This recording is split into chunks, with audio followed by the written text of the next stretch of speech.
What up? What up, Hello, Lillian? hello. Hey, look, A Ron. I just saw that skit on Key and Peele when he was making everyone's name something. You know your name is Oh A. yeah, I know exactly which one you're talking about. I Yeah, saw. A-Ron.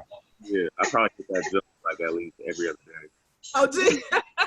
Like I really been wanting to say that forever because I'm like, that's the only way I see Aaron name is A Ron. I saw your nice shout out on LinkedIn and the person who reached out to help you. I thought that was really good. Yeah, thank you. Yeah, I hope you're going to take her up and connect with her because she seems like she's really willing to be a resource and helpful. Yeah, I will. Thank you so much. Also, everyone, I just got, I'm not really sure, and maybe you all can drop a line, but I'm now getting messages from people who otherwise had their internships canceled that they're opening up. So I have a couple of announcements. What I typically do is send those over to Rebecca. So I'm hoping you all are checking over Save the Interns, but in the recap this week, we'll put those resources into our recap. Okay. And for those creatives that are on here, it's going to be a real special treat today because we're going to be talking and meeting with the Andes International Andes team. That is our prestigious and distinguished award from the ad club that we do, as well as looking at some of their winners this year, the commercials that were really hailed as you've seen them before. So that's going to be fun. I'm going to kind of start off. Let's jump into it. Shameka has some information and lessons for those of you all. It seems like only 15, right? Did 15 people? About 15. All right. I'm gonna share my screen. It'll disappear and I'll bring it right back. So thank you, Erica. And thank you to everybody who participated last week in the mission statement exercise. Today, we're gonna move to part 2, which is vision and values. So just to ground us in where we were, I've pulled 4 statements that were submitted that I really feel were concise and focused. And by reading them, I understood what their purpose was. So this is to inspire you, if you haven't done your mission statement yet, or if you're still working on yours, to think about the impact that you can have in the way that you communicate it. So the first one was from Aaron, to creatively amplify untold stories in the world. I was like, okay, I see you, I see you. Next, we had Julia, to capture moments that make people feel and create work that makes them talk. All right, so it's very clear, right? Lauren, to amplify voices to ensure that all perspectives are heard and to create open, productive communities. Like, okay, I can aspire to that too. Good job, Lauren. And lastly, Maya, to be a passionate storyteller who continues to ask why and how to develop creative narratives. So again, very focused in terms of what your purpose is. What are you here to do? That's your mission. So now we're moving into vision and values this week. And then next week, we'll talk about employer value proposition. But for today, let's begin with vision. So in creating a vision statement, this is about how you will change the world. So where your mission was about your purpose, this is about how you will change the world. So you're going to be focused on your future success. You should also think big and keep it concise. So you might want to take a screenshot or a picture of this slide so that you're clear on what your vision should do. Okay, so I'll give you a second in case you need to do that. But it's all future focused. Okay? So what does that mean? In looking at Microsoft, for example, their mission to empower every person and every organization on the planet to achieve more. Their vision to help people and businesses throughout the world realize their full potential. So the difference between their purpose and how they're going to change the world. That makes sense. It's a slight tweak, but it helps if you have them together so that you can see the nuanced difference between the two. So another example, Google, mission, to organize the world's information and make it universally accessible and useful. Vision, to provide access to the world's information in one click. So it ends up being a bit more actionable, and you're providing a service that doesn't readily exist in the world. So the vision is more future focused in terms of how you're going to change the world and bring to it something that doesn't exist. The next example is ours. So our mission, collectively committed to fostering a culture of inclusion. The vision, to provide equitable solutions with a human-centered approach using principles of neuroscience to help clients connect, reflect, and respect difference. So again, what are we adding into the mix that doesn't exist, and how will we plan to do that? So that's the difference with a vision statement. And hopefully, as you've started working with us as the adversity group, you start to see how we're putting the vision and the mission out into the world. So when it comes to values, so you may want to take a picture of this one. The value statement is really about your code of ethics. So you should also align your values to the type of work that you want to ultimately do. And here you want to get specific, and you want to use 3 to 5 bullet points to get your values across. So going back to some of the examples that I shared earlier, for Microsoft, their values are citizenship, trustworthy computing, innovation, diversity and inclusion, and the environment. So those are core tenets to what they believe and how they do business. Looking at Google, Google has way too many, but all of theirs, great isn't good enough, focus on the user, all else will follow. It's best to do one thing really well. Fast is better than slow. Democracy on the web works. You can make money without doing evil. There's always more information. The need for information crosses all borders. You can be serious without a suit. You don't need to be at your desk. So those are some tenets and values that the Google brand aligns with. And as you see, if you think back to their mission, vision, and values, they all should intersect and connect to each other. Lastly, here are our values. Learn to develop equitable solutions, create space for purposeful introspection, respect differences and individuality, engage with mindful intention, build meaningful relationships to overcome disparities. And again, hopefully you're seeing the values in the type of work that we continue to do.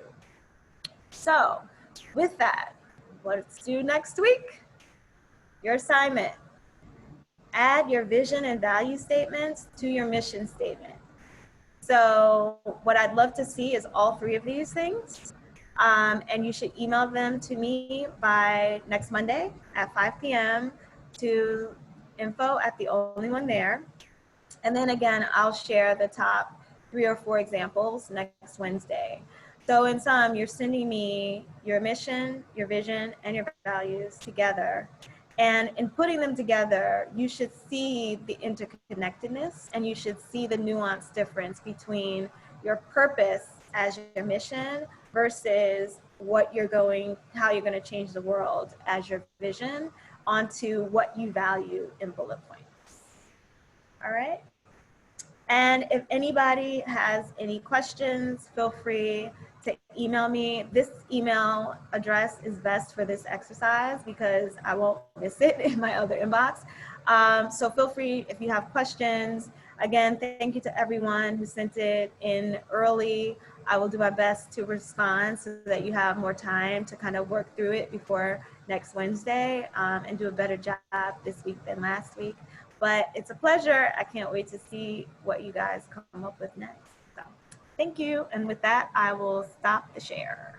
What an amazing bonus. I hope all of you all are taking advantage of that because it really does set you apart when you start going out here for not only your jobs, but for those of you all who are still in school, there are a lot of opportunities within your schools to garner scholarships and fellowships and other things. So having this information ready now, as opposed to when you actually need it, then I think you all should take advantage. So without further ado, I'd like to introduce you now to Enas. Hassan, where are you? Can't see you. Enas. Hi. Hello, Enas, introduce yourself. Hi, hi everyone. I work at the ad club with Erica, but where did I go? I work at the ad club with Erica, and the ad club has so many different arms and facets of it. Like you guys are only seeing the foundation part of it, but then there's also the creative arm, which is the International Andy Awards that the ad club produces. And yeah, I'm going to tell you a little bit about what the Andy Awards does and like a little bit about being a creative in the industry. So I can share. Have you guys ever heard, like, has anyone ever heard of the International Andy Awards? Is anyone's program, have you guys ever submitted, or professors that maybe mentioned it? Great, kid. An opportunity, because we need you all. Yeah, we need you all to know about it. Okay. Aaron Marshall said he has. Oh, Yeah, so Yusra said that. So I'll tell you a little bit about the Andes in case you didn't know.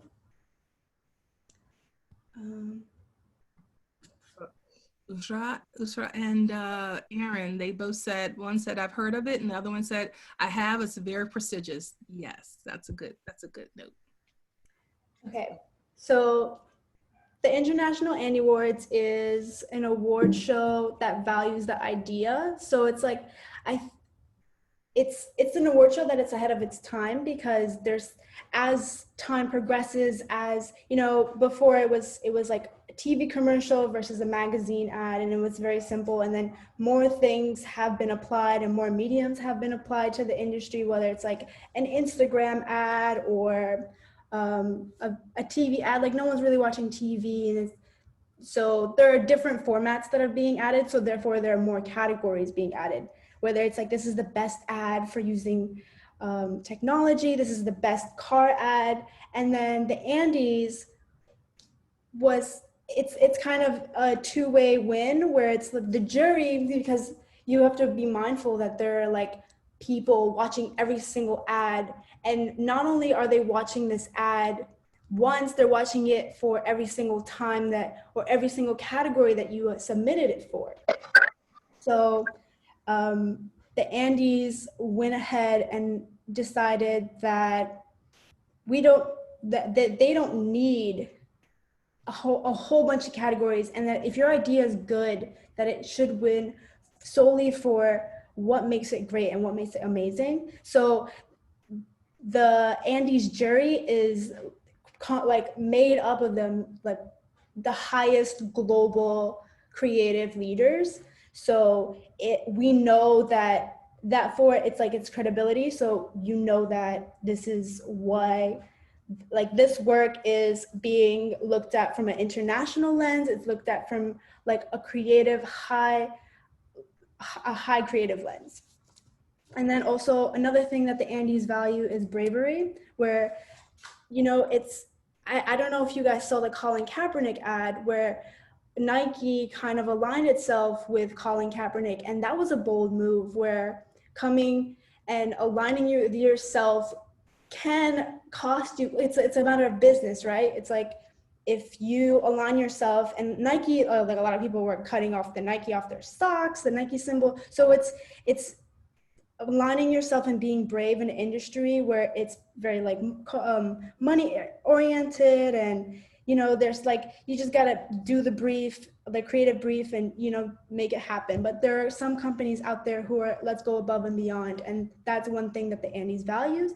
And it also is the first show, so like a lot of other shows are like, oh, it's winning at the Andes, so a lot of people are like, oh, okay, let me enter the Andes and see how far it gets. And honestly, like, being shortlisted on the Andes is an honor, because if you're shortlisted on the Andes, you might rank up really high in other award shows.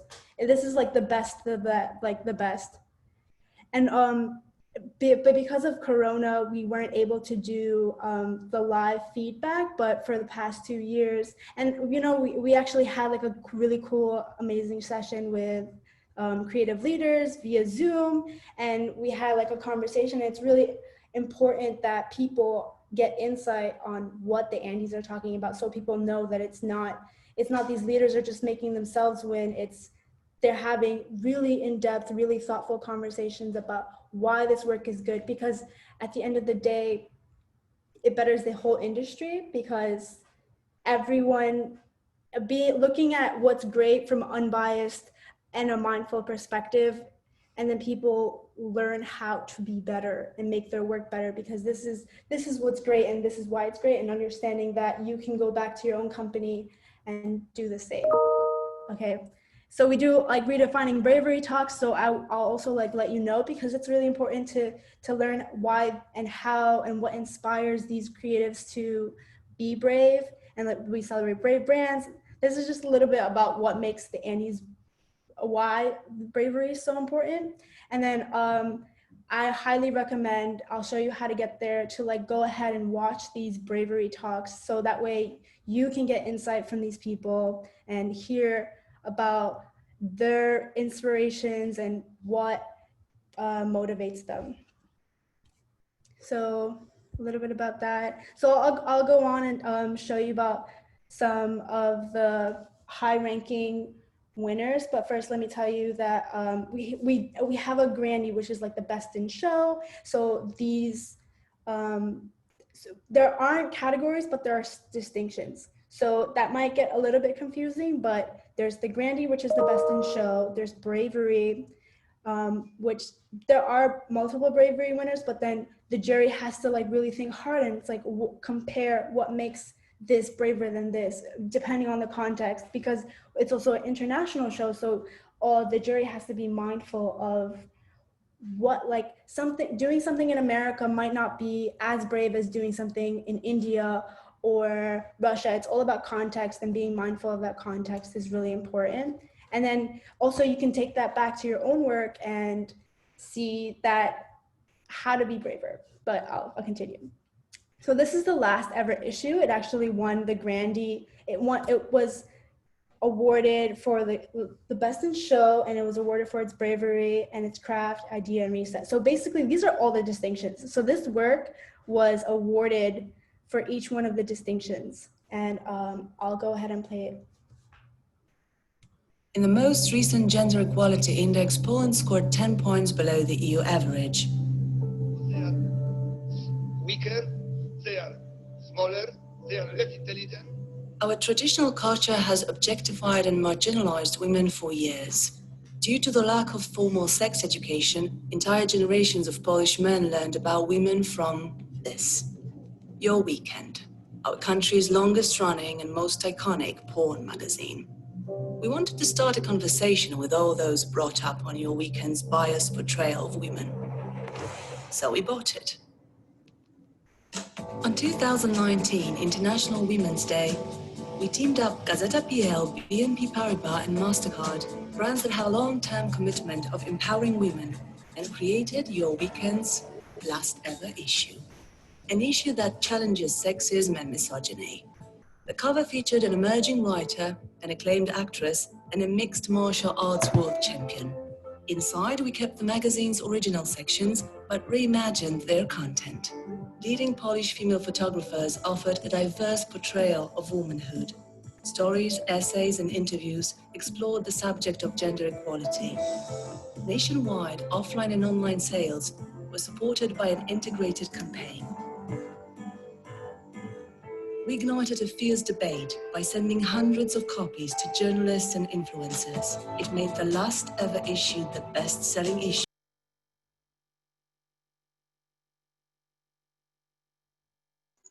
Enas, you're muted.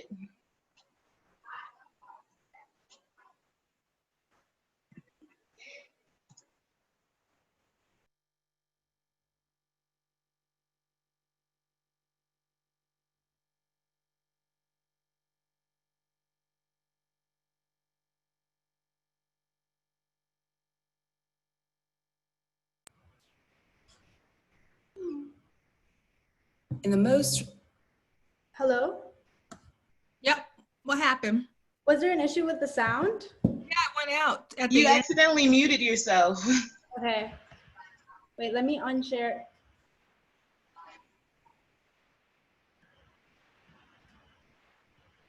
Okay. Hello? Yep, we're listening. Okay. I'll just replay that. Or I don't know how like late in later. You can't zoom that up. Yeah. Okay, Hello? so yeah, Okay. play it and zoom it up. In the most recent gender equality index, Poland scored 10 points below the EU average. They are weaker, they are smaller, they are less intelligent. Our traditional culture has objectified and marginalized women for years. Due to the lack of formal sex education, entire generations of Polish men learned about women from this. Your Weekend, our country's longest running and most iconic porn magazine. We wanted to start a conversation with all those brought up on Your Weekend's biased portrayal of women. So we bought it.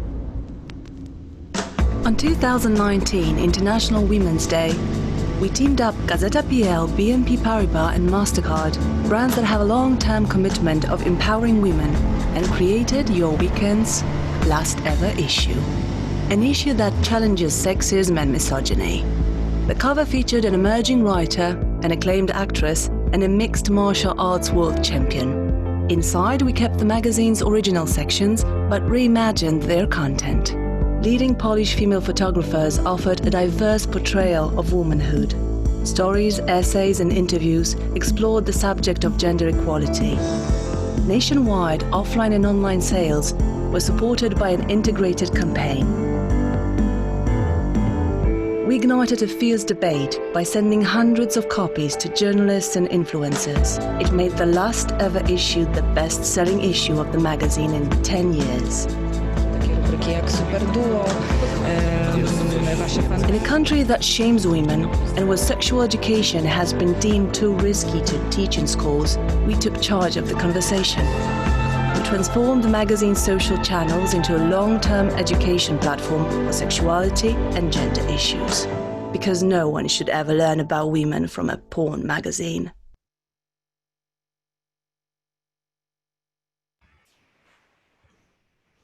So being mindful of how women are treated in Poland, it's obviously not at like all women, but this is really, it's like coming out with something like this is really brave, especially knowing the context. And so that, I'm sorry, that one, what was the, that one, the Grandy? Let me go back. It won the Grandy, it won for bravery, it won for craft, and it won for idea, and it won for reset. Reset is the technology, or basically disrupting a format. It goes hand in hand with technology, but it's also like how you use something and take an advantage of it in an innovative way. Okay. And that's what they did. They bought a porn magazine and they kind of reset the definition of how it's used and how it's viewed. So that was really innovative of them. That was, okay. Yeah. And so those are the distinctions, the Grandy, bravery, craft, idea, and reset, right? These are all the distinctions. Okay, great. All right. And then I'll move on. In the most I'll move on to the Moldy Whopper. You may have seen it, you may have not, but it was created for Burger King by three agencies that teamed up, Ingo, David, and Publicis. And it won for Bravest, which is the top bravery award. It won for bravery, craft, idea. And then this year we implemented something really cool where on Instagram, we had people vote for their favorite, because we didn't have necessarily the insight and the live portion, but we still wanted people to interact and be a part of the conversation. So we had them vote for their top Andy's pick, which was the Pop Choice Andy. And then for this one, it's going to be different because I'm going to show the actual work and then the case study. So this is the actual video. of moldy Whopper.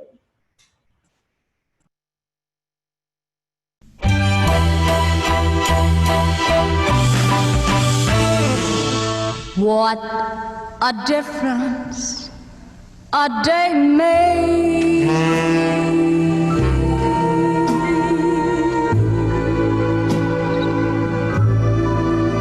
24.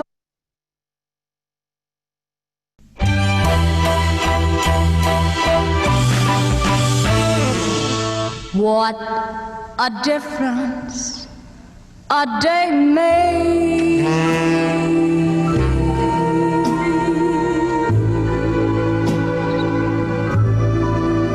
24 little hours.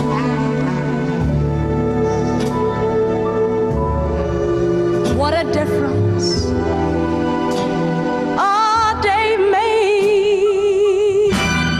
I know in my heart the difference is you.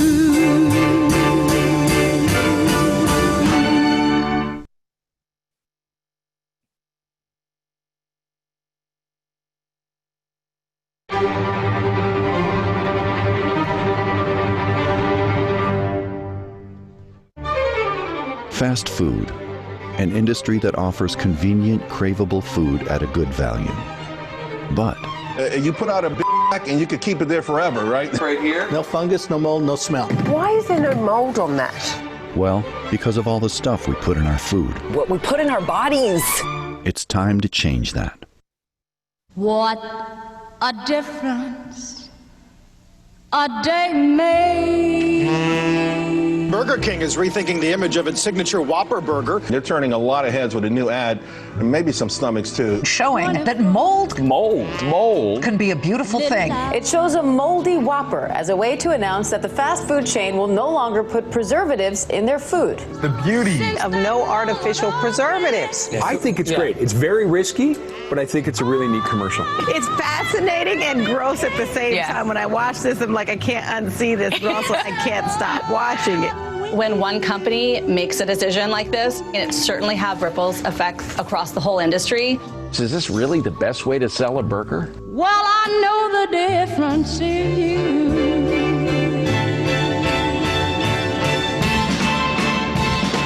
Look, they're taking out preservatives. This is the real deal.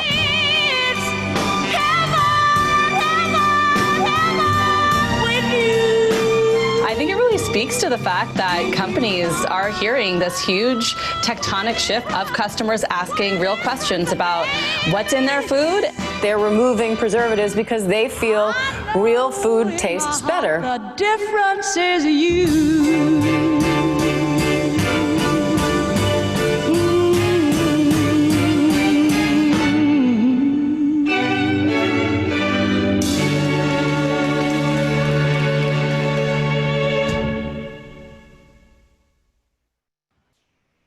Yeah, and showing a little bit mold doesn't really, it's a little bit risky because, you know, you never know how people are reacting to it because it's not as appetizing, but they went ahead and did it because the message was more meaningful and it's provocative.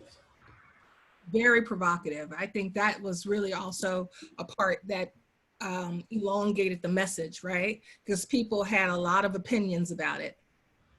Mm-hmm. And then that's why it's important. They're like also understanding that there's like the main work and then there's the case study where people show the reactions and how people were affected by the work. So that's two examples. So this one is Back to School Essentials by BBD New York for the Sandy Hook Promise, and it won for Idea and Social Good. Social Good is actually, you don't really submit to it, but you're automatically qualified for it for any work that was done for a nonprofit or not-for-profit.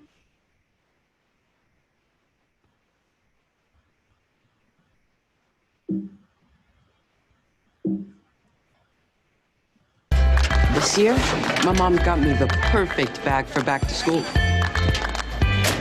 These colorful binders help me stay organized.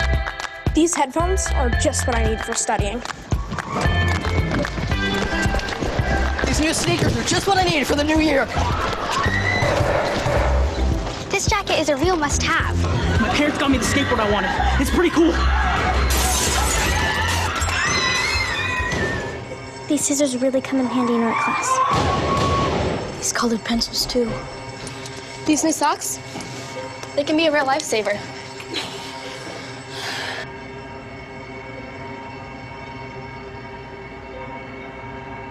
I finally got my own phone to stay in touch with my mom.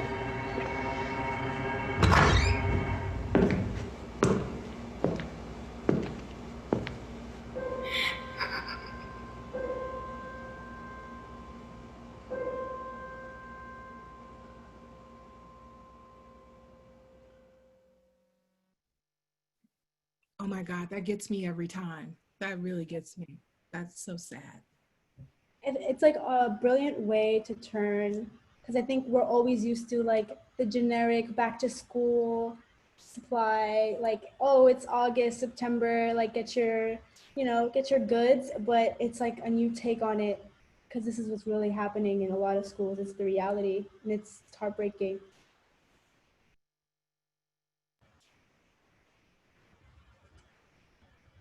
This is also a work that won. This is Silence the Critics by IKEA, done by MJZ, which is a production company, and it was awarded for its craft and idea.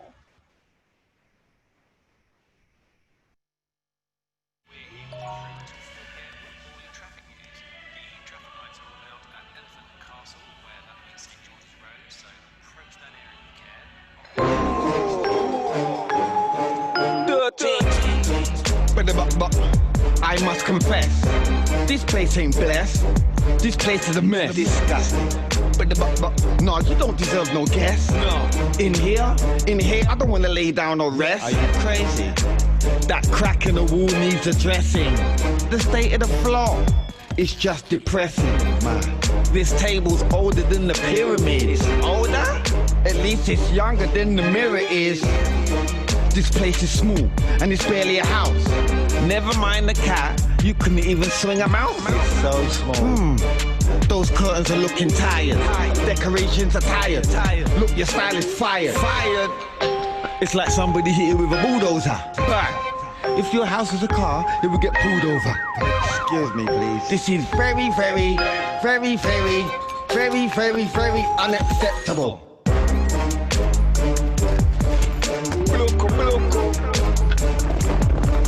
Oh my God.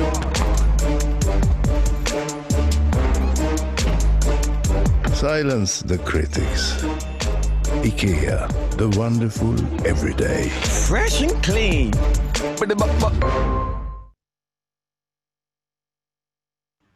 Yeah, so this was a Christmas ad, and usually like what we're used to seeing during Christmas is like a joyful happiness, like snow and lovely. This is kind of like a little rap, a little something to like engage you. I love it because you don't expect IKEA to do that, right? Yeah.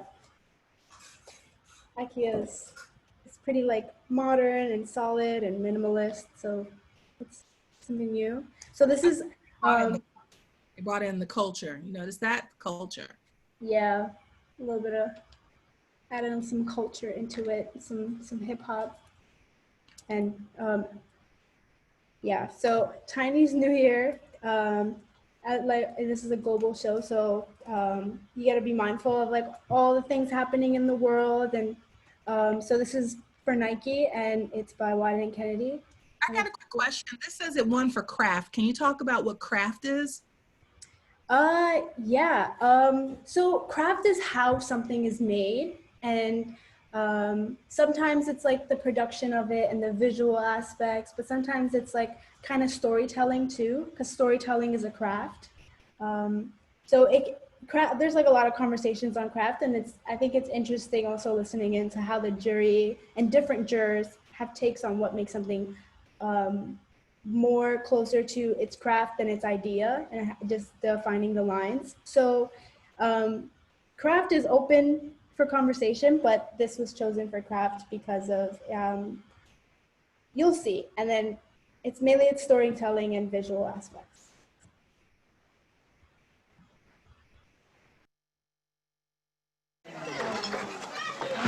年快乐！我妈说不能收。哎呀，已经放你兜里了。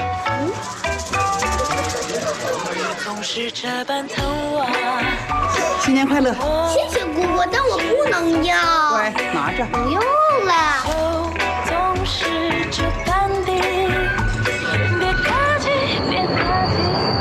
年快乐！来这。拿着，上学用。真的不用了。拿着，拿着，还跟姑姑客气呢。我哪有你客气啊？毕业了，拿去玩。拿着。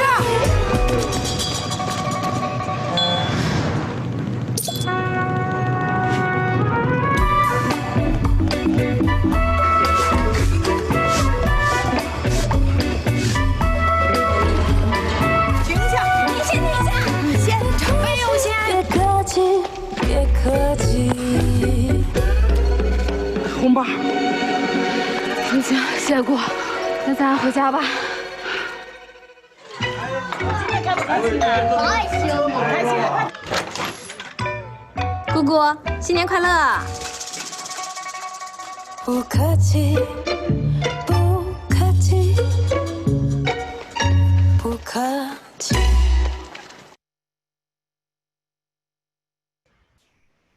I don't know if anyone celebrates Chinese New Year, but the red envelope is very significant, and it's a cute, humble story, you know. Also, too, there are a couple people in the chat room that are saying, you know, why they love it. There's some intersectionality there. Someone asked, is this similar to Eid? And I believe Ali says, yep, money for a holiday. So I think that's really what's interesting here is it's been able to culturally create some intersections. So that makes it, to me, that much more fantastic because of that. Yeah, for a lot of, I know like Eid is coming up, so happy Eid everyone, if anyone celebrates. But yeah, like also it's just like in general, kind of like this like humbling that you have to, oh, like, no, thank you, auntie, no, thank you. I insist. There's like a whole, it's like a cultural thing, but I'll shift over to a reset heavy piece of work where it's more about the innovation, and it's the Dot Translate by Service Plan, which is an agency in Germany, and it was awarded for resetting its idea. My name is Florian Beyers. I'm a software engineer. As a blind developer, I know how frustrating it is to not be able to access learning materials, books, articles, or anything else in Braille. The technology is there. Why don't we use it? Only 3% of all text content is available in Braille because translation is complex, which makes it not profitable for publishers. To solve this, we have developed Dot Translate, the first Braille translator based on AI. It can translate any digital text from a wide range of sources because it's being trained with millions of samples translated by humans to understand context and translate with the highest possible accuracy to Braille. Dot Translate is accessible from a wide range of devices. It comes with an intuitive interface, allowing anyone to translate anything themselves. But most importantly, it's free. Any product or service can integrate it. Now with the access of automated translation of Braille, any new content being created out there in the world can be brought into the format of Braille. The cool thing about Dot Translate is that you can go to any website, activate the bookmarklet, and have your content translated and formatted ready for reading. You don't have to be an expert to create a good Braille document. Everyone can just download the files and read them in a digital way. Everything is translated so accurate.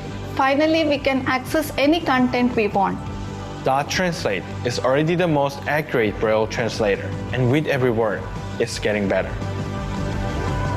It gives us the opportunity to focus on the generation of great content rather than spending it on translation.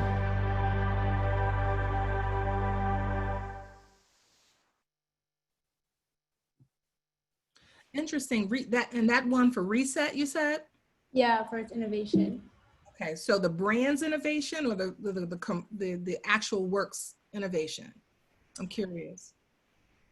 Well, so innovation could be awarded in two different ways. It could be either how the company and the agency use innovation to create, or it could be the company's innovative process, because it's like there's advertising to advertise, and then there's advertising where it's like it's creating something, it's like solving a solution, and then it's this company and this agency came hand in hand together to solve for the accessibility of blind people.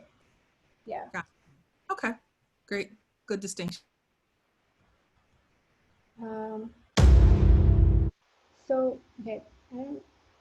So this one actually is a different work. I don't know, I missed out on the title, but anyway, I'll just tell you what it's for. This is shot by iPhone. It's called Snowball, and it is for Apple by an agency called TBWA, and it was also awarded for its craft.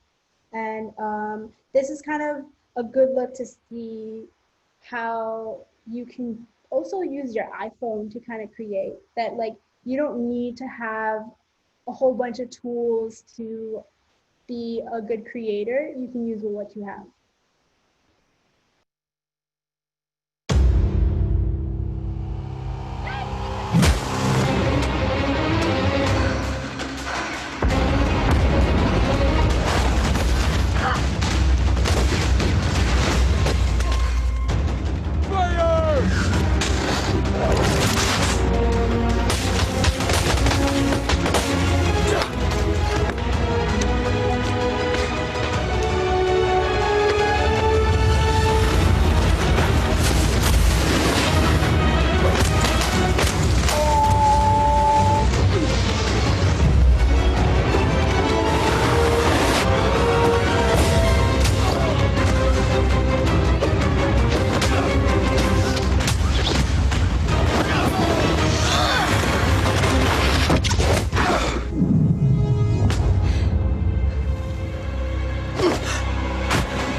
You okay, Enas?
Sorry about that.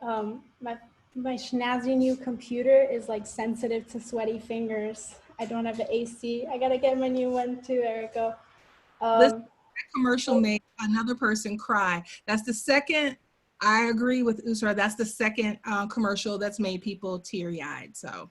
Yeah, and it's super important, and like commercials are really powerful in making you change people's opinions and impact them. So this was actually a student work from the Film Academy in Germany. Enas, can I ask a quick question? I hate to be the timekeeper, but I am the timekeeper, so we can get all these things in. How are we to completion? Because we've got another guest today, and I sell him short. Okay, I'll just show like two more works really quickly, and they're actually print work. So can they go just back to back? Can you just make them go back to back? All right, that'd be awesome. This is just an example of food bombs, and it's just simple. Like not all awarded work is video, so you have opportunities. So this is work that kind of shows you how to use or potential of like a Tide logo.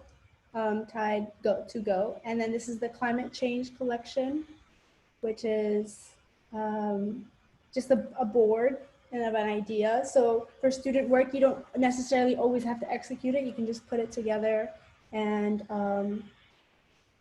create a board and like envision your idea. And sometimes these give ideas to the jury for them to look at it and also potentially hire you. So also what I can give this, and Erica and Maya can share in the wrap up, but if you want to see all the work and like all the winners, you can go to andyawards.com/winners and see all the winners, and both the student work and professional work is listed on here all the way from 2011. So go be sure and check it out. And also I'll send a link so you can watch some of the Bavery talks. And then be sure to join us on Monday. We're going to have an summer of inspiration conversation. We're going to watch Keith Reinhardt, who is a legend in the industry, and kind of like his predecessor, Ari Weiss, will talk to a film that we're going to screen. And that's it. Erica, you're on mute, but thank you so much, Enas. Yeah, thank you, Enas. This is great, because I think this is the essence of why a lot of us want to be in advertising. And you know, the strategy and all of the team that it takes to finally create, taking that idea from a brief and understanding how to deliver that to people, to inspire them, to make them laugh. Those of you all who are working in teams over on the growth initiative, you recognize just how difficult that is, right? And how nuanced and how fully formed you have to be in your thinking. So make sure that you stay inspired with the culture, with art, with the movement and everything, so that you're not a one-trick pony, and you're definitely bringing a larger perspective to your work. To that end, the International Andes winners, the student winners, win, is it $10,000? Yeah, it's a $10,000. The best in show wins a $10,000 scholarship. And then, yeah. And not only do you win the monetary, but you also set yourself apart. So awards are very important for those who are trying to set themselves apart in a very competitive world. And don't let anyone tell you that awards are not important. They are. So we hope to see some of you all, even if you're not in portfolio schools, you wherever you are, you can work with, depending on what your skill set is, just the same way we've done this summer, you can form a team, a creative team, and you can also enter that work. So with that, I'm gonna say, Enas, thank you, job well done. It's amazing, you did great, no need to have sweaty fingers. Yeah, it's hot in here. I gotta get an AC. Don't have to get you with that. Without further ado, I want to introduce you all to someone who is an entrepreneur, but he's a creative thinker. He's a problem solver, and he's done some amazing things in the industry. And because of the time, I wanted to read his bio, but we also send that in the recap, and he can share a little bit more. Bobak, Emamian, thank you so much for being here with us. And I'm Thanks going for to having me. to you. Awesome. Hi, Erica. Hi, everybody. Nice to see you. Nice to meet you. My name is Bobak. It's a pleasure to be here with you all. Those videos were pretty awesome. I can't imagine all the great stuff even before that. So I'll share my screen, and I'd love to make it a dialogue. I put together a little. Let me pull up too, so that it's come up. I can at least follow along. Let me see how to do that here. Let's see. And I'll share my computer sound. Okay, great. And my chat. All right. Cool. So, yeah, so my camera is actually, I got bored with Zoom, and what I was, I love technology, and I love like playing around with toys. So I was reading online that you could take like your camera that you take pictures with and actually turn it into a webcam.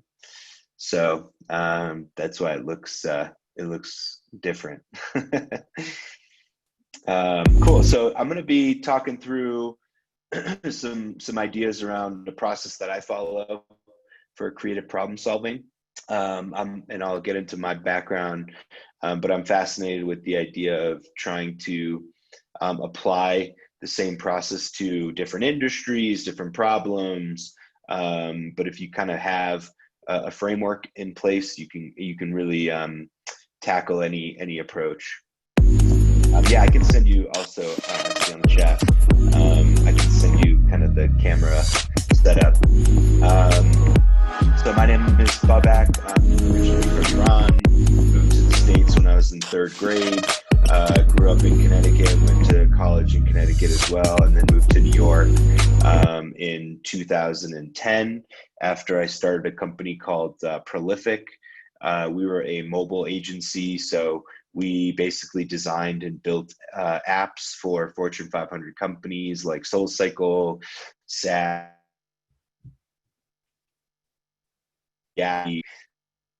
you name it. And so we did that for 10 years and sold it last July to WeWork, and was there till November until we exited, and then started a early stage venture capital firm called Debut Capital. We're focused on investing in Black, Latinx, and Indigenous founders. So we've been working on that since January. We've invested in about 8 companies, 6 of which are listed here: Ethel's Club, Naza Beauty, Squire, Revery, and my co-founder, Pilar Johnson, I worked with at Prolific. So we really love seeing all the different types of businesses and problems that people are solving today, and trying to help as much as possible from a technology standpoint. So for some more context about me, I was actually really bad at school. I always tell this really funny story. When I was when I moved to the States, in Iran, school was really hard. Like the teachers were hardcore. They would like pretty much beat you if you didn't do your homework. And if your teachers didn't beat you, then your parents were definitely going to beat you. And so when I came to the States, I had like a special teacher. And one day I forgot, because I didn't speak any English, one day I forgot to bring my homework home with me to do. And I came back and I braced myself to get in trouble. And I'll never forget it. Nothing happened. And I was like, oh, wow. So I can do I don't have to do my homework and I won't get in trouble. And so that kind of started my bad habit. But I only say that because a lot of what I'm going to walk through is things that I've learned through experience. And it's something that I'm really passionate about, and everybody's learning styles are different. But I for me personally, I've kind of accepted my learning style, and that's really helped accelerate a lot of my learnings throughout time. So I only say that to kind of give yourself, a break and start to kind of figure out what your own learning style is. To kind of dig into that a little bit further, my brain, the way it works is I like to take things apart to understand them. And so the process that I'm going to walk you through is something that I'm intimately close to, because I've kind of used that to build a lot of the products and experiences in my own life.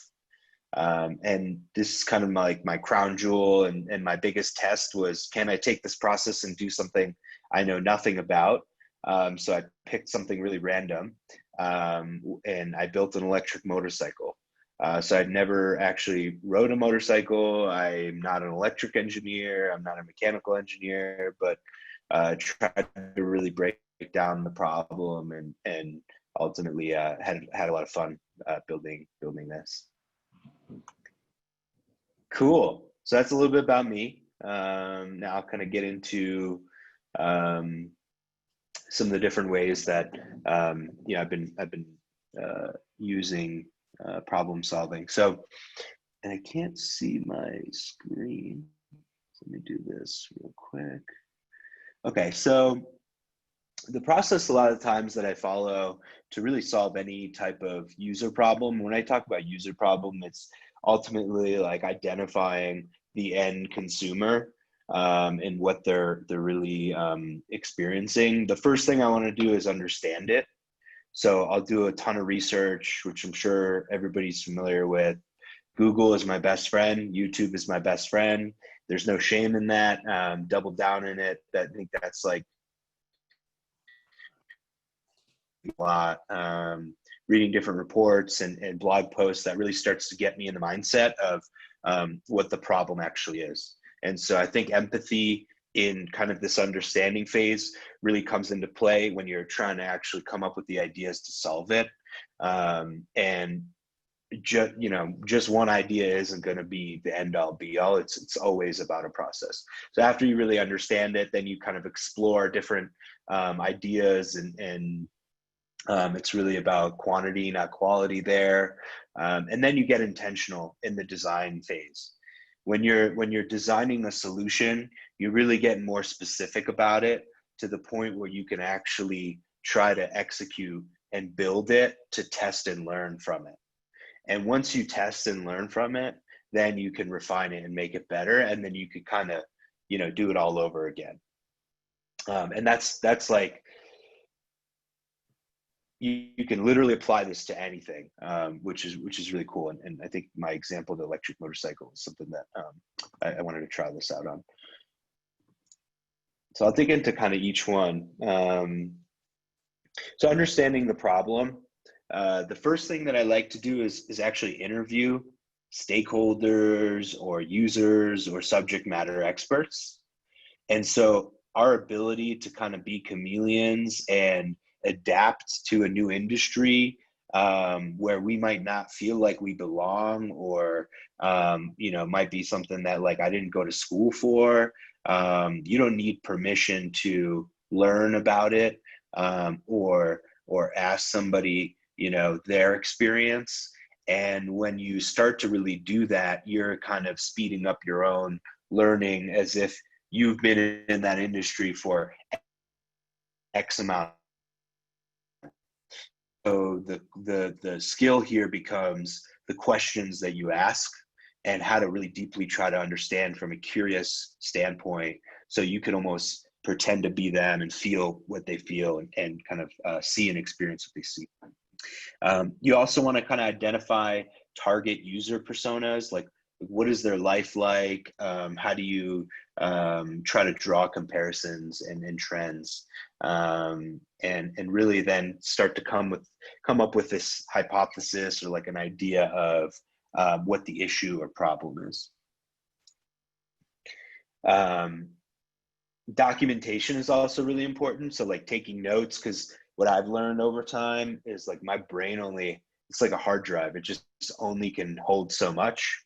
So, and learning, writing things down was like actually one of the last things I've learned in my entrepreneurial journey, because I'm like, let's talk about it, let's brainstorm, let's do all this stuff. But actually writing it down is what allows you to learn even faster when you go back to it, because you'll never remember like 3 years ago what you were thinking about this thing. You'll probably change your own narrative. So that's something that's been really helpful. And this is a user journey map for an app that we did, but it kind of shows like as the user experiencing it, and maybe it's even an ad, right? Like where were they when they woke up to where are they when they're going to bed, and what was their day like, and when are they receiving this content, and how is it making them feel? And you can kind of start to change the narrative even in the content itself to fit within what their day has been like. And that's how you start targeting. And so here you can kind of see like the highs and lows and thoughts and feelings of, for this case, it was the SoulCycle app, when they're planning and thinking about booking a bike, or when they're actually booking a bike, what does it feel like? And then when they're riding, and so on and so forth. Any questions about, before I get into kind of the next phase, any questions about kind of this understanding the problem phase, or things that Is that graph that you just used, is that like something that you created or you learned over time? That is so cool. Like, is that standard operating whatever? Yeah, we definitely created it over time. But at first when we were building stuff, like we were just like coding away and designing away, and like there wasn't really this idea of let's try to understand our users. So this was like an acquired skill set over time. But yeah, you could do this in like Excel. You could write on a piece of paper. You know, these are kind of like some fancy aspects of it, but you could put like, you know, happy face, medium face, sad face, and through each emotion you can say like, are they happy when this happens, or are they sad? And that kind of gives you an idea of what they're feeling throughout that whole journey. Hey, I have a question. When you're doing the exploration phase and interviewing the stakeholders, how do you design those interviews? Are those very structured, or are they sort of long interviews with a lot more room for uncertainty? Because I feel like if you're going with a very structured approach, it ends up leading you to confirmation rather than you actually exploring it. So how do you approach that? Yeah, it's a really great question. This is a very uncomfortable process because you start with no answers, and actually you have no answers until the second you put it out in the world, because you're constantly iterating on it, and you're playing this game of trying to de-risk. So you're like making an educated guess, and then you're like using users to try to de-risk it. And the way I kind of think about this process is it's a framework to play within that guides you down a path to ultimately delivering something of value. But if you don't have these steps, then you could kind of never make it out of the exploration phase or just the idea phase, or you'll jump around and you might not be able to produce the best quality that you really want. But yeah, it's certainly like the ambiguous nature of it is like part of the, if you can get comfortable with it, it actually is becomes easier and easier, because you're like, oh, this is normal. Nobody knows the answer, and we're going to do the best we can. I have another question in chat room. It seems like a couple people want to know the answer to, from Victoria. She says, what if the client doesn't even know what the problem really is, but they want your help, or vice versa? If they have a lot of things that they want you to tackle, how do you prioritize those? Yeah, so one way I've thought about that is triaging multiple stakeholders and then seeing what the trends are. So like, let's say I have four stakeholders that are within the client organization. What ends up bubbling up to the top is a common theme. And so then you can kind of take that and regurgitate it back to them. But if there is no problem, like, and you can't identify one, then the recommendation, it's okay to say, hey, actually, I don't think there's much here, because we don't even really have a problem we're solving. But you can always, bring your skills to the client and say, these are the services that we offer. And as you learn more about the client, you can start to kind of put together the pitch, really. That's what it starts to become, on what you recommend based on your ideas or experience or opportunities that you see. And then you can kind of start to play off that. But I think the stakeholder interview process usually starts to bubble up to the top what issues they're having. And if you ask questions like, what are some of the challenges that you're facing in your business today? Start with something as broad as that, and then like dig in more and more as you go, and you'll start to see kind of opportunities arise.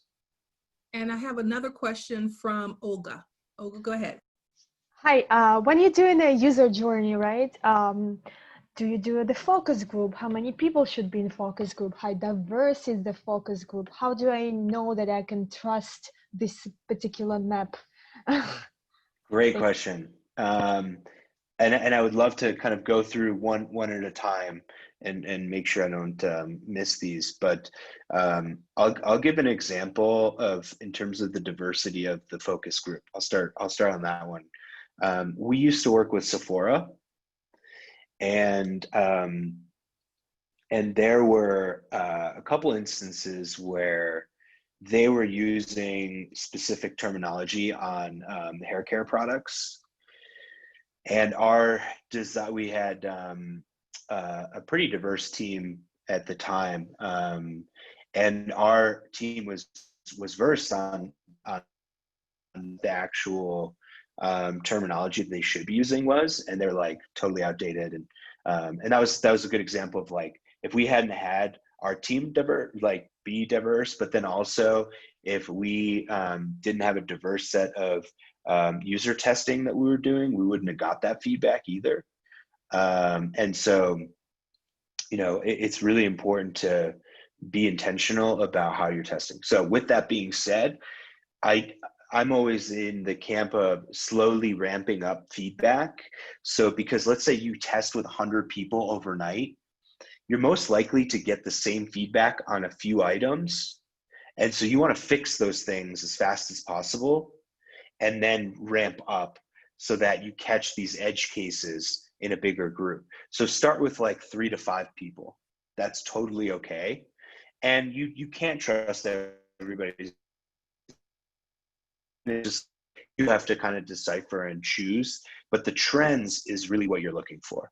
And when you hear the same thing a couple times, that's where you really capture that information, make adjustments, and then go back and test with another 3 to 5 people. And then you can in real time see that you actually solve for that thing that people were talking about. What else was there did I miss any other ones that you had, Olga? No. It's just interesting, the user experience, the journey. Yeah. Like you kind of know particular what they're doing, and I was just interested in how long does it take for you to actually do this type of map? Yeah, I mean, this you could crank out in an hour or two, and you kind of iterated it over time too. That's the thing, as you learn, this can be a place that you kind of go back to. Yeah, so it's something that, it's all, everything that I'm kind of talking about is always an iteration of, today we might have an understanding, but tomorrow I might talk to a customer or a user, and I might change, based on whatever I just had learned. All right, thank you. Yeah, you're welcome. Cool. So now I'll get into how to ideate the potential solution. So this is something that I'm really passionate about, and I believe that everybody has the capability to brainstorm a potential solution. It is one of my favorite parts as well. And it's also really important to create a safe space where ideas are built upon each other. And it's really meant to be fun. Like, why not have a good time with it?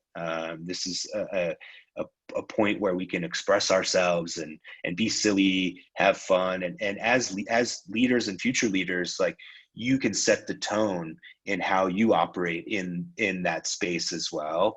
And so that's something that I always try to do is really kind of make this part low pressure, but very fun. And everybody can be involved. So anywhere from anybody who's an intern has the same level of quality idea as the CEO or the chair or whoever. And so that's a really important concept, is there's no hierarchy in ideas. So these are some screenshots, as I'm sure folks have played around in different ways, but as long as you have access to, you know, pen, paper, there's all different type formats. I encourage you to Google the Google Design Sprint process. That's a really documented way of using these sticky notes and how to distill ideas from a quantity. So start with as much as is on your mind, let your mind free, and then you start to kind of pick up the themes. The same thing as stakeholder interviews. You interview a bunch of people and then you pick out the themes, and then you start to dig into what those ideas could be. So here's kind of the next iteration of it. We took all these stickies and all the different ideas from everybody across the team, and we started to actually draw what the app or interface could be. The reason why I showed this part is, again, I believe that anybody is capable or has the permission to draw what the app or website design could be. And the reason why I say that is because we are all users. We have apps on our phones, we use websites, and our ability to copy and learn from what has already been done is really what the process is. It's the same thing as YouTube. When you YouTube or Google something, you're like learning from what somebody had already done, and they're just like giving it back to you. So this is kind of an example of, you know, tracing over, and we all learned how to trace when we were younger. How do we trace, you know, different features of functionalities? And then converting it and documenting it. So it's really important to, just like I talked about writing it down, have a place where these ideas live so that you don't go crazy. And when you're on a team especially, you can revisit these ideas all the time and be like, okay, do we want to pick these up and start to implement them? Or, you know, where is it in the priority list? So I'll stop there before going on to the next phase. And there's a note in the chat about IDEA. IDEA also really has great resources about design thinking. And the way I think about design is, you know, we're designing an ad, we're designing an app, we're designing a website, we're designing a house, we're designing, you know, the interior of where we want to live. I mean, every decision we're making, even our schedules, like when you schedule your weekend, you're designing an experience for yourself. So I'm big on the idea of everything we do is really centered around design. And everybody and anybody is designer too. I think that's also really important. Yeah, you know what, to that point, a lot of people think that they have to be like whatever they were hired to be on that team. And I think you're absolutely right, because the perspective, what makes diversity such a pertinent part of this concept is bringing in all of those cultural lenses that you live through and see how that actually works in the design, right? Because it is about the user experience. So my use is different from my mother's use, is different from my 16-year-old's use, is different from so forth and so on. And so no bad idea, bad idea. And I think exactly. Companies who embody diversity win. They win because of that. Yep, exactly. Olga had a question about having an idea for an app. What's the best way as a student to do it? I did research on the subject, or as stupid as I don't have experience. No, I didn't have experience when I started. The first app I ever did, a client asked me, was like, hey, this is right when the App Store came out. they were like, hey, so we have this idea for an app. Can you make it for us? And I was like, yeah, of course. I love apps. They're great. But I had literally no idea how to do it. So, there's a lot of resources online. I think the question is like, where to start? I think sketching it is a really great place, and using like mood boards of other apps that you like, and kind of compiling all them, and even putting it in like a keynote or something, and starting to get the flow and the story together is something you can do overnight without any extra skills, which is great. And then there's tools out there like you can design using something called Figma.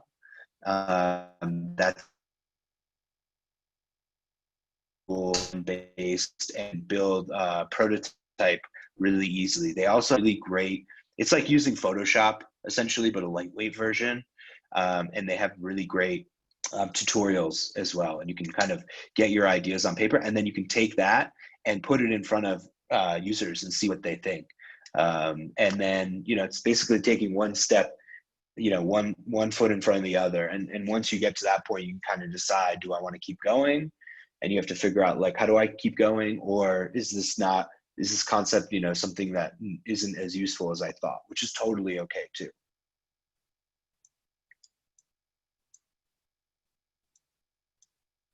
I hope that's helpful. Yeah, it is. Thank you. Just very scary. Yeah, I hear you. I think so, and I'll use the motorcycle example at so never rode a motorcycle, never, and I was more so curious because it was such a random thing that like, could I figure that out? The first step was I had to buy the frame. So like I figured out, okay, that was the first thing I need to do. So then I was like, how do I do that? I found it on Craigslist, went and bought it for like $100. And I literally didn't have a plan after that. And I remember when I gave the person the $100 and I opened the trunk of my car, I was like, I don't even know if this thing's gonna fit in my car. And so it was like, now where do I put this? And when I got home, I was like, I should probably Google like a garage or something. Like, where are all the tools? And literally, it was just that times 1,000 steps after that I just kept doing that, process of like, okay, what do I do now? You truly have the mind of a puzzle solver, which to me is the ultimate mark of an entrepreneur, because you're solving, right? Yeah. Not everybody is into solving things that way. It is definitely fearful for a lot of people. So I love hearing that. I'm curious, what type of real small kid you were, but go ahead. We don't have enough time. Yeah, I was a terror. No, I was always taking apart the VCR machines and all that kind of stuff, and I think putting it back together. But even Legos, like it's kind of like Legos or a puzzle, to your point, Erica. And somebody once said this to me: mysteries are not solvable, but puzzles are.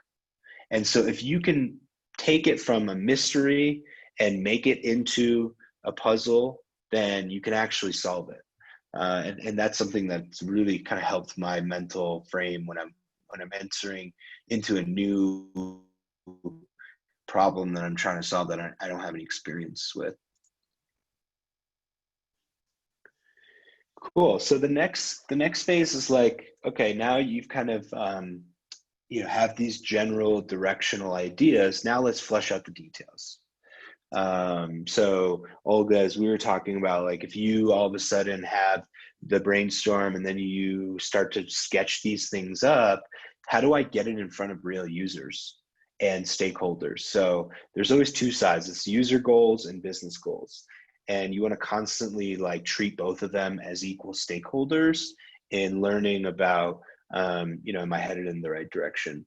And then you conduct usability testing. So even with ads, like how do you get I'm not too familiar with the process, but like how do you get these sketches or the wireframes of the ad itself in front of the end user, so it's not like a big surprise and you don't know how people are going to react. And I think that probably fits within the idea of these focus groups that somebody was mentioning earlier.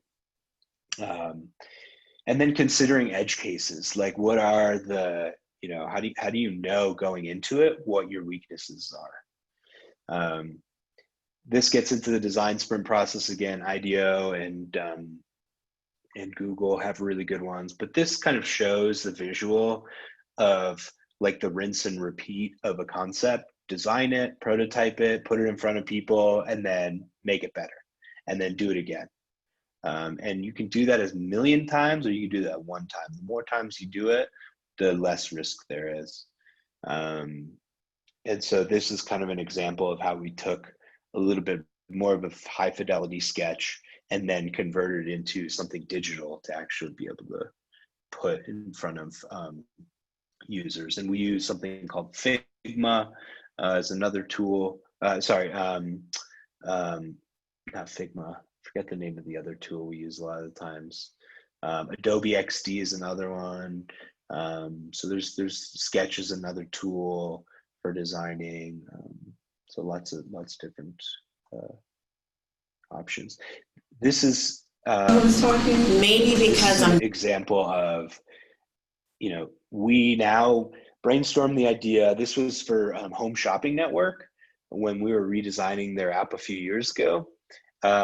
And what we wanted to do was all the videos were, I forget, is this horizontal? Yeah, horizontal. And on a mobile experience, flipping your phone, as we all know, is just like, that's like a big step. We don't really talk a lot about that, but like, that's like big. And so this was before vertical videos were really as popular as they are. And I do believe, like, as everybody's thinking about ads and things like that, I think there's a massive opportunity with vertical video, because 90% of the time we're like walking around with the phone vertical. We're not like holding it sideways. So what does that medium look like within an app experience? And Home Shopping Network was showing all their product videos horizontally. So we wanted to test a more vertical experience. And this is an example of literally, an in-person, we would give people gift cards, and they would come to the office, and then we'd sit with them and watch them use the app and get. Maybe because I'm used to the video being very long, like right now, the videos are really long. But you don't need the video to be that long. You don't need 3 to 5 minutes on the same product. That's why I said this was nice, because it was quick. It was just, this is what it is. This is how you use it. See the difference? You want it? What kind of would you want sound? Maybe because I can do and not have to worry about headsets, because I can actually, these things here are pretty, I guess, like, not so much, lack of a better word, self-explanatory. So here we're testing, you see this little icon. We're testing the mute. Like, we wanted to show this on mute, and we wanted to see how people felt. So from the first user, what you'd heard from her is that exact thing. Like, why do these videos need to be so long? And that was what we were trying to pitch them. It was like, you don't need these videos to be so long. Let's make them shorter. So what's the best way to convince stakeholders? It's like, we can literally show you users saying that. And then after that process of kind of prototyping and getting in front of users and getting feedback, then we get into building, whatever it is, whether it's the ad or the app or website. And so we want to keep prioritizing high impact concepts, and we want to keep testing it as we're executing on it to ultimately make sure we're still learning and making it better as we're building. And then after you actually build it and it's out in the wild, for us, we always talked about metrics, like what are the goals that we set as a business for the business and the users. And then you keep gathering feedback from users and stakeholders, and you keep making it better. Again, you're kind of like doing the same thing in every process. And I think this is an example that we, another app that we had done was the SoulCycle app, and we saw some really great results in terms of they didn't have an app before we had designed and built it. First, something that recommended people different classes. And when we started talking to users, they were like, we just want an easy way to book a bike. And so here, when you tap the reserve button, it'll bring up the studio map and you can select a bike. We ended up getting over 60% of the classes were booked through the app. And over 50% of the revenue ended up coming from the app itself after we had launched. So it's also rated 4.9 stars, which I think you can give a lot of testament to the user testing process and getting feedback along the way. By the time we launched this, we weren't making any more guesses, right? From where we started of like, what should this app do, to launching it. Those are kind of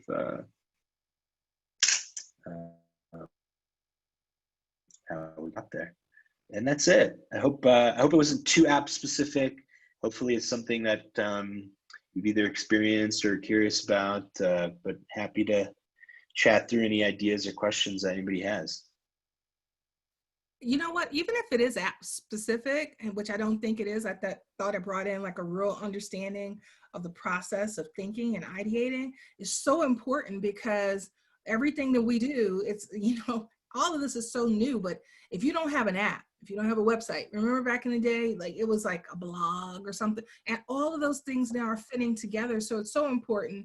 I want to thank you so much for bringing your thought process and, your approach, because I think it is definitely different and young and innovative. So I'm really interested if you guys have questions, because we do have time for it. Shoot. I'm not seeing anything. Just you can unmute yourself. Okay. We will be able to share. You will share this with us so we can put it in our recap. Sure. Bobak's got a question. Can I ask the question? When was the first time when you realized that you want to take a risk and do something? And what exactly did you do? What was the first step? Yeah, it's a really good question. I think it's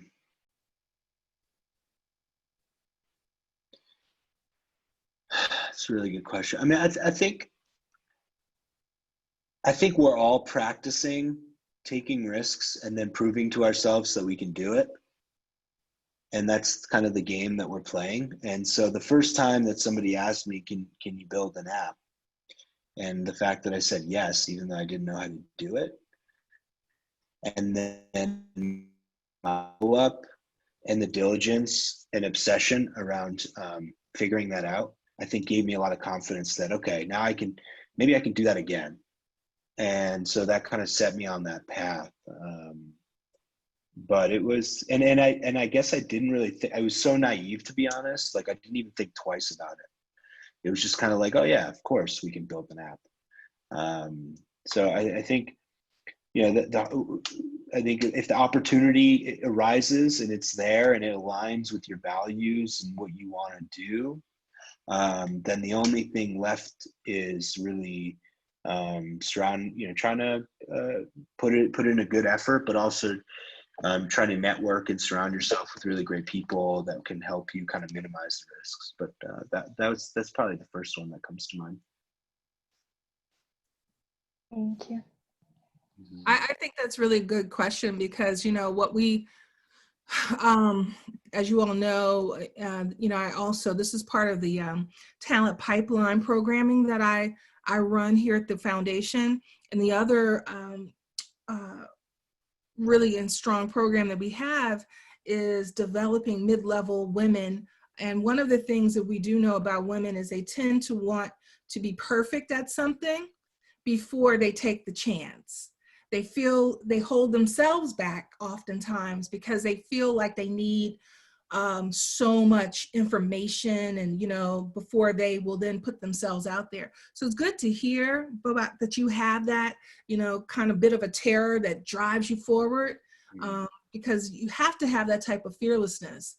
It's okay to just, go there. And now there's so many people who you can call on, in a community, now that you all have created this cohort amongst yourselves, you don't have to know everything.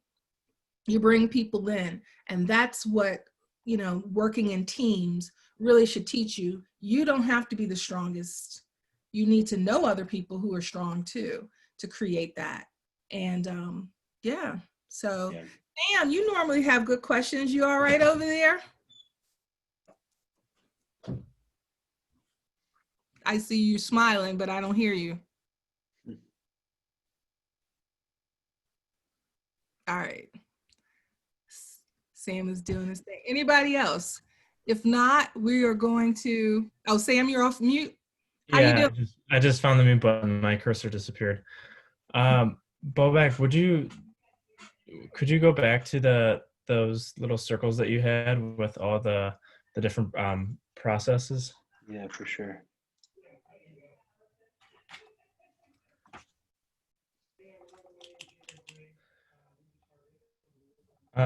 One of the questions I did have is, where do you see the most pushback happening, and which one of these processes, and like, how do you, like, is there a wall that you find just gets erected at one of these points, and like, how do you get over it? How do you get through it? Do you have to kind of like sometimes go around it, or is it just a matter of like breaking through it? Yeah, it's a great question. I think every phase is like very vulnerable. We're like playing in a house of cards. You know, whether you have a client or it's your own project.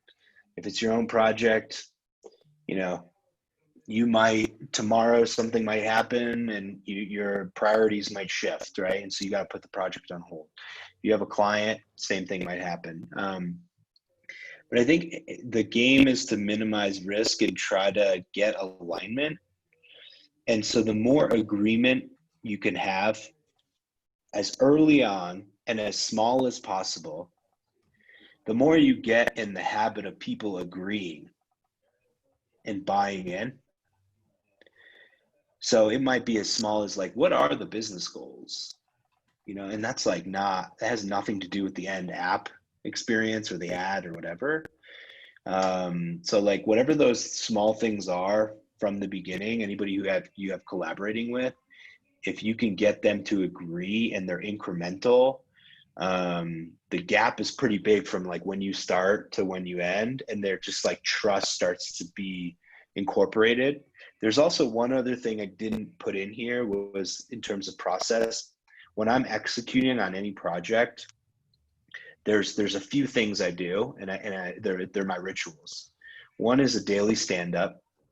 So for 15 minutes, whoever's on my team, and that could be a client, that could be my, people I'm collaborating with, every day we get on the phone for 15 minutes and we say, what did I accomplish yesterday?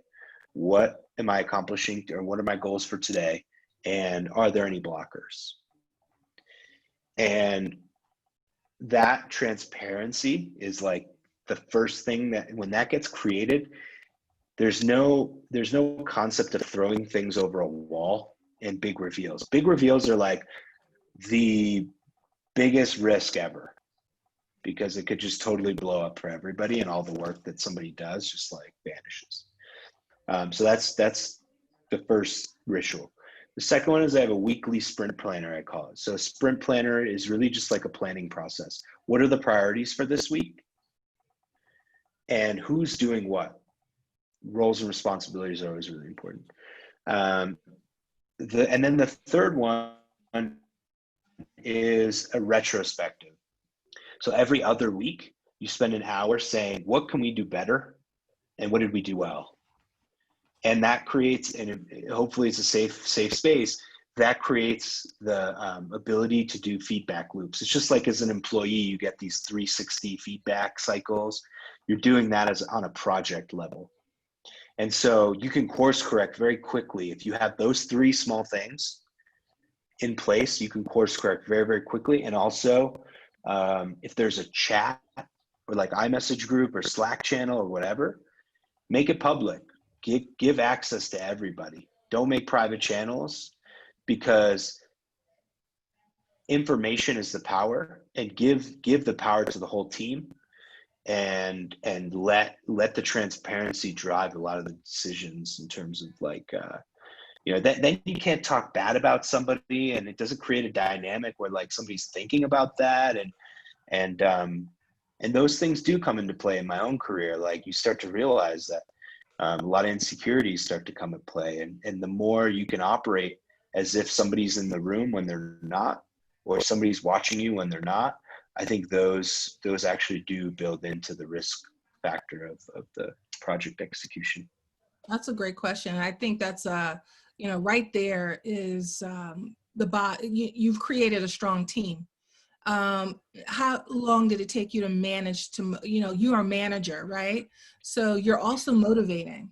Is that a natural progression, or did you learn by mistake how to really be that open? Because some people are very territorial, some people are ego driven, and they want all the, so when and how, and then I think we need to wrap up after that, because I know people are needing to hop off and go to class and all these other good things, and we have one more word from Shameka before we leave, but if you could address that, I'm interested. Yeah, it was definitely a lot of self-learning. I mean, there's two aspects to my own personal development and growth. One was when I started going to therapy. And when I think about therapy, it's really how do I process my own internal feelings and emotions, and how do words or expressions or different styles interact with me, and how do I show up? So that's like how I utilize therapy. And then coaching, I got a coach, and that was a really great accountability structure for me. I started to read a lot about different management practices, and this is something that you can even learn it in school, but until you go through it, it's just like, how much time are you investing in getting better at it, whatever that task is. And so then you start to kind of learn, you get feedback, you ask for feedback, and you try to get better. And I'm still learning and growing every single day. So it's something that I don't think anybody's born with. And it's really like, are you interested in it? And there's a lot of resources out there.